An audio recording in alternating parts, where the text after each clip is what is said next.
Hey folks, it's John Schneider, and welcome to another episode of New Jersey Bayshore Living. We're going to talk about Women's History Month, and just so happens I have a woman sitting next to me right now who's going to help me talk about it, because I know it's hard to believe, but I don't know everything. With me is Mary Rasa. She's been on the show before, and we're going to talk about some of the women at Sandy Hook and other places that you may or may not know about. Hi, Mary. Hello. Well, women, where do we start? They're complicated, aren't they? No, Absolutely. I'm kidding. So as a park ranger, at a certain point in time, they decided we needed to talk about the untold stories of Fort Hancock, because everything was about guns, soldiers and guns.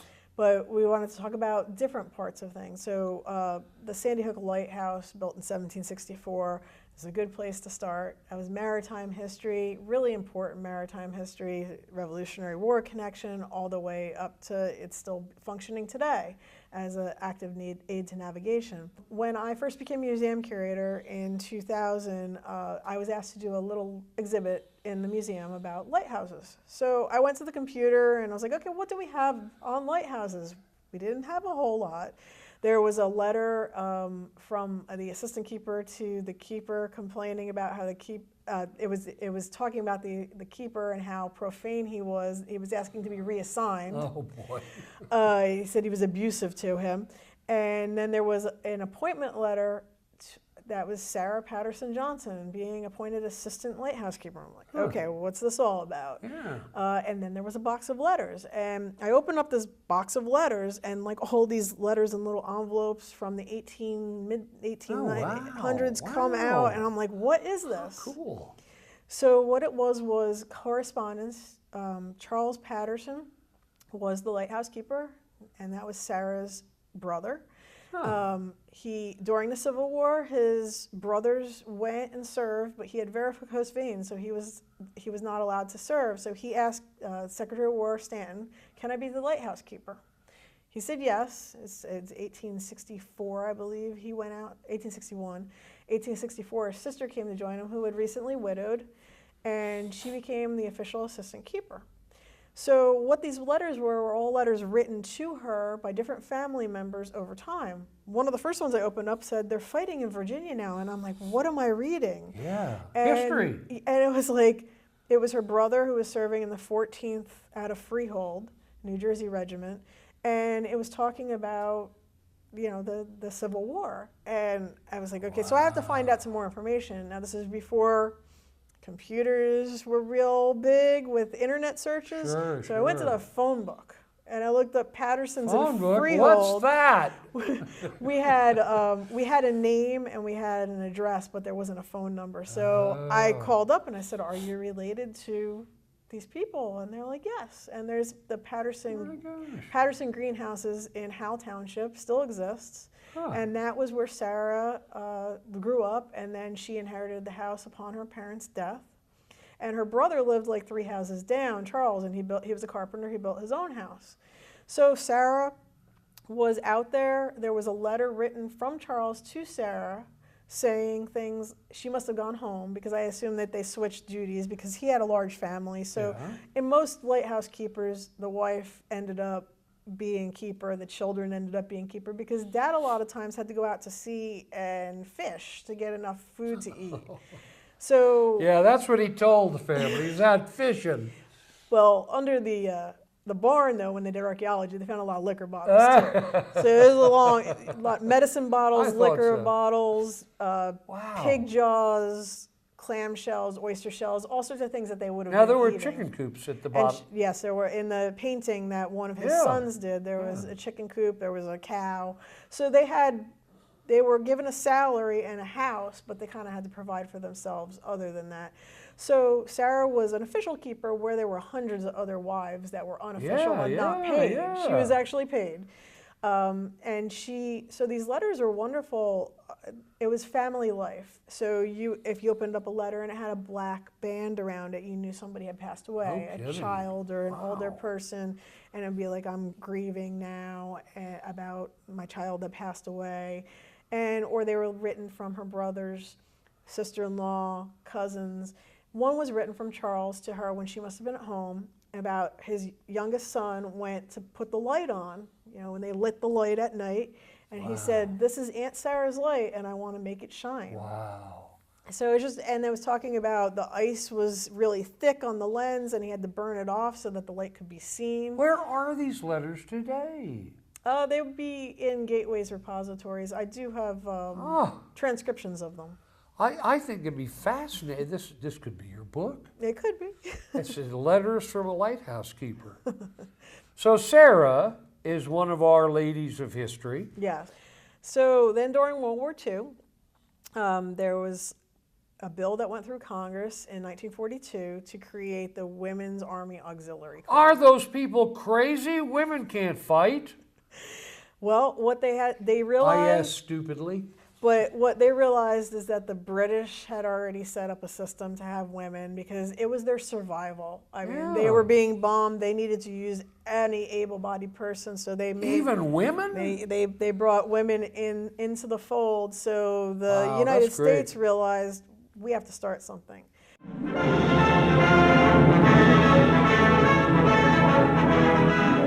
Somewhere in the South Pacific, American fighting men smashing their way ashore against Jap resistance. In North Africa, American tank and anti-tank units clashing with Nazi armor. American bombers pounding enemy bases in Germany, Italy, occupied Europe. On battlefields all over the world, American soldiers fighting to determine this nation's destiny. To win final victory, more and more fighting men are needed. To train, equip, and get these men to the front is the task of the Army's Chief of Staff, General George C. Marshall. Conservation of manpower is a matter of first importance. The Women's Army Auxiliary Corps was organized to assist in meeting this need by releasing soldiers from non-combat duties. These women are to take over the jobs of soldiers behind the lines and here at home. Already they are doing this in a very fine manner. The Corps is a most important element of the Army, and I personally am intensely interested in its rapid development in strength as well as in training. Mrs. Ovita Culp Hobby taking the oath of office as Director of the Women's Army Auxiliary Corps. The Secretary of War appointed her on May 16, 1942, to organize, train, and command a force of women to take the places of men behind the lines. Thousands of WACs, trained and disciplined the Army way, are now on duty all over this country and overseas, but thousands more are needed. Women from all walks of life, sales girls, industrial workers, librarians, housewives, entertainers, office workers, executives, designers, teachers, college women, women of all races, all creeds, American women. In our pioneer days, women held the powder horn for their fighting men. Today, they are joining the WAC. Training the Army way to do jobs the Army way now begins. 5 intensive weeks of basic training, including the first week of processing and orientation, instruction in military procedure, classwork, study and practice, conditioning.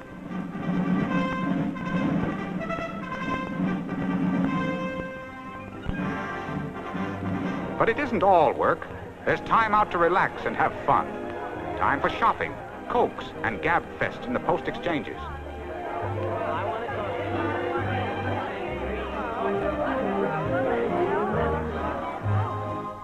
For mail from home.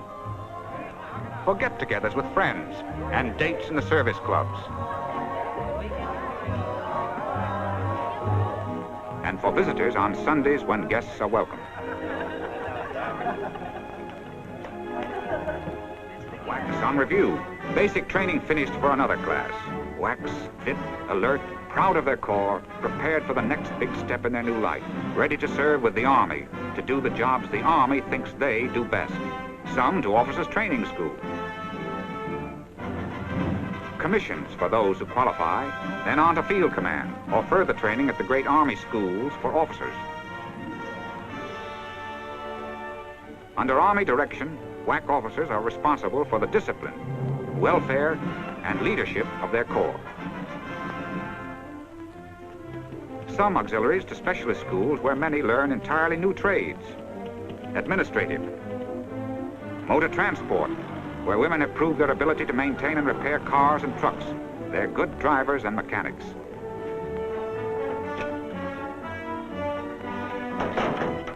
Trained dietitians handle Army rations. Cooks and baker schools where everyone takes their turn at KP, but observe the modern potato peeler. Radio operation and repair, requiring delicate precision work at which women are so adept. Switchboard operation, another job at which women excel. From training centers and specialist schools to every part of the United States.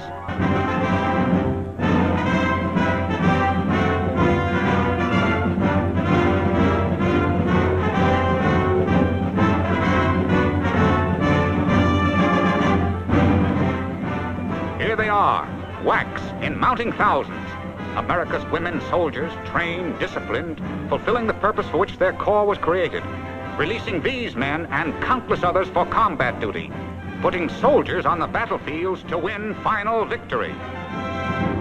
So they made it an auxiliary because there was a lot of protests. People didn't think that it was a good idea to have women in the military with men. They didn't want to have all sorts of social issues. This was the WAAC at first, right? At first. And then after that, a few months later, they founded the Naval Waves, and the Marines, because the Marines and the Navy were done both in July, and then the SPARS, which was the Coast Guard version of the women, and so all the other services learned from the mistakes. They came up with a good acronym first, because the Wacky Wax was kind of the name, and that wasn't real commentary. It's a natural thing to go to. The other thing was that the uniforms were awful. They were designed by men for the women. Oh. So when the Navy came in, they had women designers do that. Nice. When the Navy came in, they took over women's colleges and they trained them at the women's colleges. And the figurehead logo was a Spartan, actually, wasn't it? It was Athena. Athena, yeah. Goddess of victory.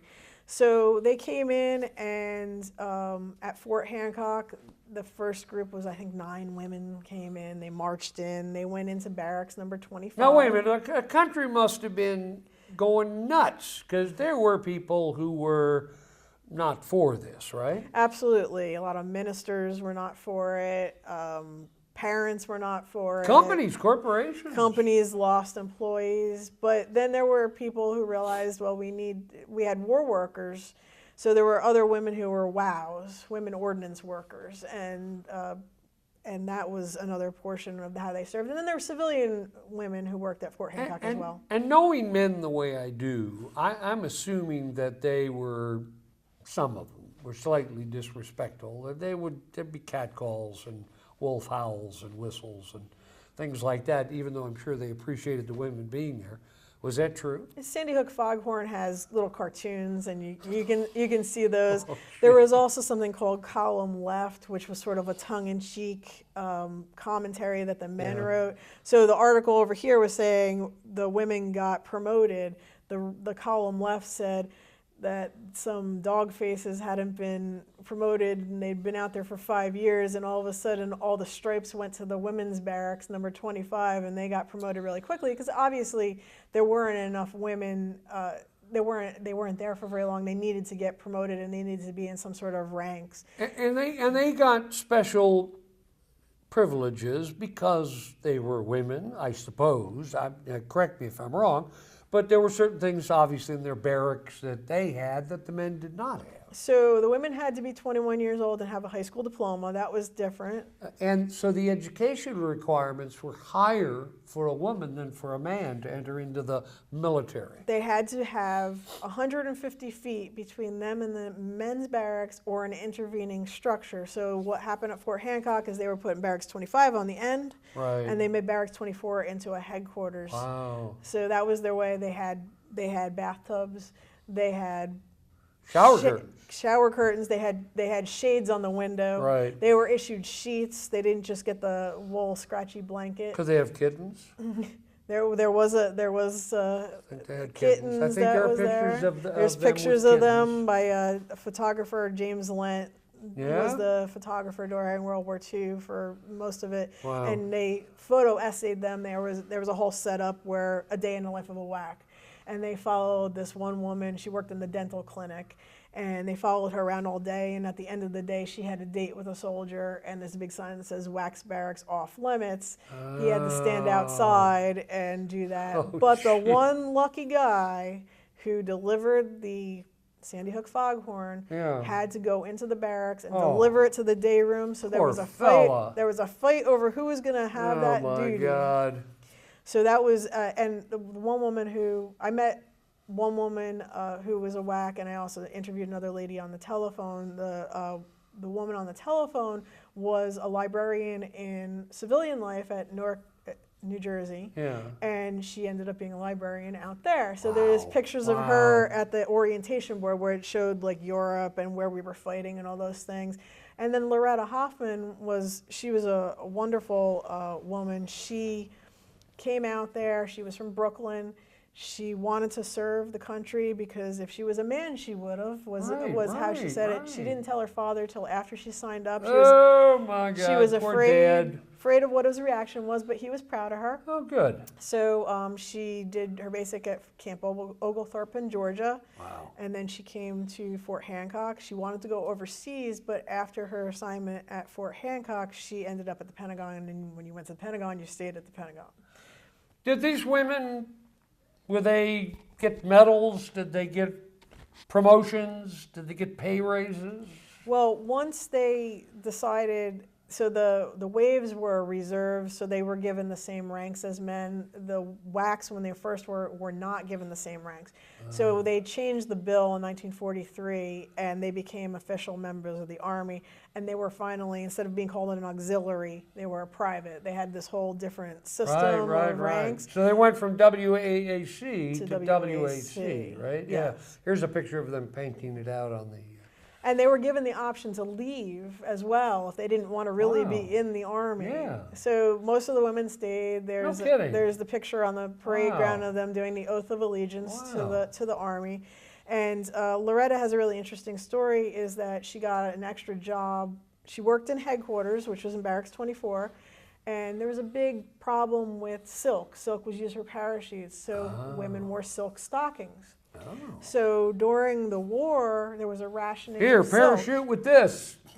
Right, so they had to seam down the back. A lot of Oh, my women God. painted a line up the back of their leg to represent stockings because they couldn't get them. Yeah, And I had asked her, I said, what did you do? She said, well, I worked in headquarters. I had silk stockings.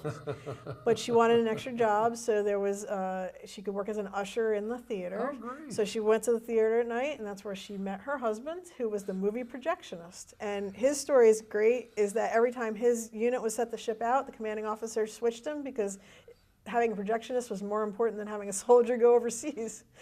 So there were, I mean, I hate to bring it up, but there were no illegalities. There was no, guys weren't going crazy, doing crazy illegal things, trying to hurt anybody or take advantage of anybody that you know of? I never found out anything about that. Yeah. Loretta did say when she first started working in headquarters that the soldier she was replacing gave her a couple bum steers because he was kind of annoyed that he was going to be sent to fight I see. instead of sitting in an office. Is there a WAC program today? There isn't, right? There's no WAC now.